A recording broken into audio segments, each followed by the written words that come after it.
A lot of companies were blackmailed. They all have to be covered. It's the largest act of corporate terrorism since the war. Some say it's politically motivated, extremists who hate all forms of cyber technology. Others think it's standard corporate warfare, some conglomerate trying to get an edge on the market. And some say it's just about the ransom money. They don't know if it's one guy or a group. They don't know the suspect's nationality, age, or sex. The only thing they all agree on is whoever broke into the system is a super Class A hacker. Welcome back. This is episode 26, and a very quick episode today because I'm between my travels. Just got back from Canada and I'm off somewhere else, but I wanted to make a quick announcement, and also one that's a bit of fun. Now, as you know, we've had a Patreon for the show for some time. This actually started about a year ago when I received a few emails from listeners asking if they could support the show in any way. Now, while I do have costs for producing and running the show, I also wanted to give back. Now, I've not made a lot of money, but I decided to put the funds I've received so far towards 3 TryHackMe vouchers. These are 6-month subscription vouchers for the TryHackMe platform. Now, to be clear, I have no affiliation with TryHackMe whatsoever. But it's a platform that I've had fun with over the years and has certainly helped me keep my ethical hacking skills very sharp. So I've put together a challenge that I call Ghost in the Source. It was going to be Shell, but hey, that's trademarked.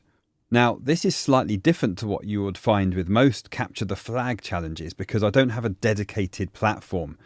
So I'm using my own website, which usually would be a crazy thing to do, but bear with me here.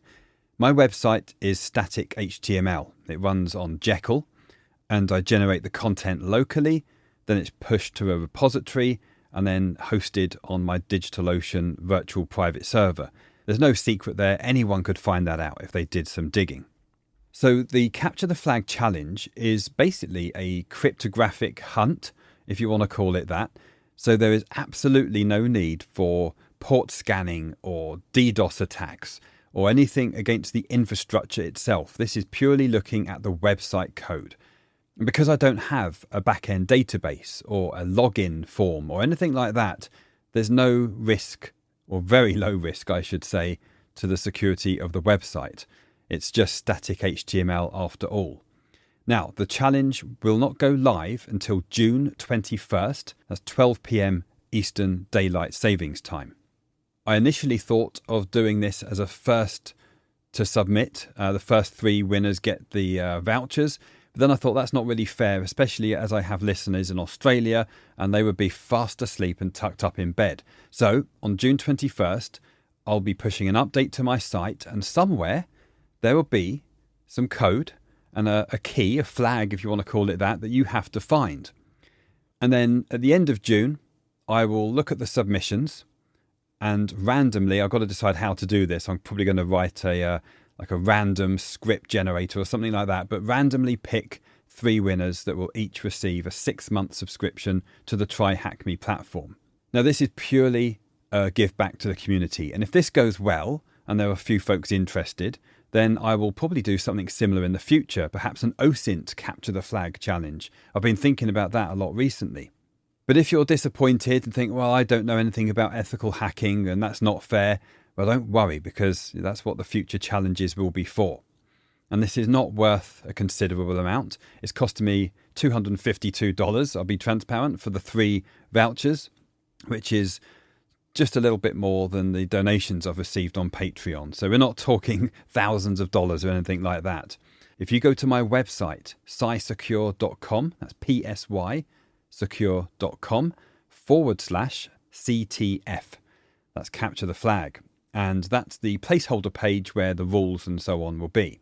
There's a countdown timer on there, and I reiterate again, there is no flag on the site as of now. It will go on there on June 21st. And it does require some detective skills. You have to look at the source code and dig around, see what you can find. I won't be giving help until after the challenge, as there's a prize involved, or 3 vouchers.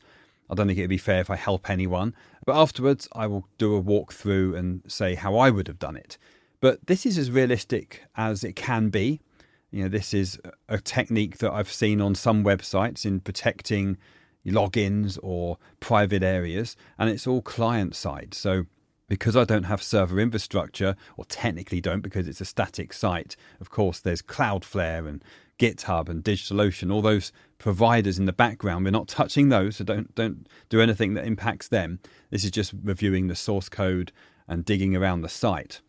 But it's a technique that I've seen used on many sites, which really isn't secure. And hopefully going through this process and learning from this, you will realize just how vulnerable our data is. And it's really why any time I'm asked to fill out an online form or register for something, I'm just so hesitant because I know how weak the security has been implemented on so many of these platforms. Anyway, I said it was going to be a very quick episode. I just wanted to get that announcement out. Go to scisecure.com/CTF.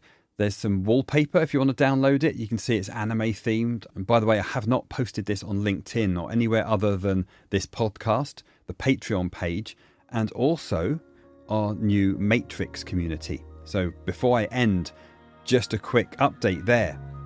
So if you go to the Patreon page, you will see a link to the Matrix community. There's some chat rooms. We've had several members join already. And this is a place you can interact with either other listeners of the show or just message me directly if you have a question. I wanted to move away from email for certain listeners.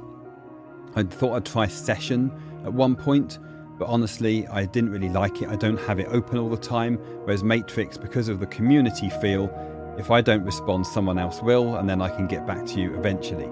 Anyway, with that, we'll end it there. Apologies for the short episode this week, but we'll talk very soon.